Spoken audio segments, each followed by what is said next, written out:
গত রবিবার কলকাতার বুকে শিক্ষা মহোৎসব ফেয়ার হয়েছিল। শিক্ষা মহোৎসব ফেয়ার 2017 সাল থেকে হচ্ছে এবং প্রথমবার কলকাতায়, আর তার জন্য নমিনেশনে আমাদের নাম ছিল এডুকোস একাডেমির।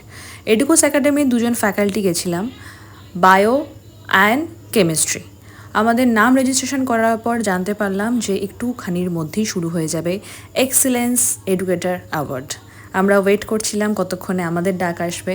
লাস্ট 3 বছর ধরে আমাদের এডুকোস একাডেমির ছাত্রছাত্রীরা বিভিন্ন ভালো ভালো জায়গায় চান্স পেয়েছে, আর তার জন্যই আমাদেরকে ডেকে পাঠানো হয়েছিল। একে একে বিভিন্ন ইনস্টিটিউট থেকে বিভিন্ন ফ্যাকাল্টি নাম ডেকে সম্বর্ধনা দেওয়া হচ্ছিল অ্যান্ড আমাদেরকে একটা করে অ্যাওয়ার্ড দেওয়া হয়েছে। একজন টিচার হিসাবে এর থেকে বড় সম্মান আর কিছু হতে পারে না।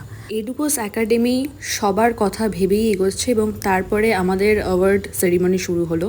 পরপর আমাদেরকে অ্যাওয়ার্ড দেওয়া হয়েছে।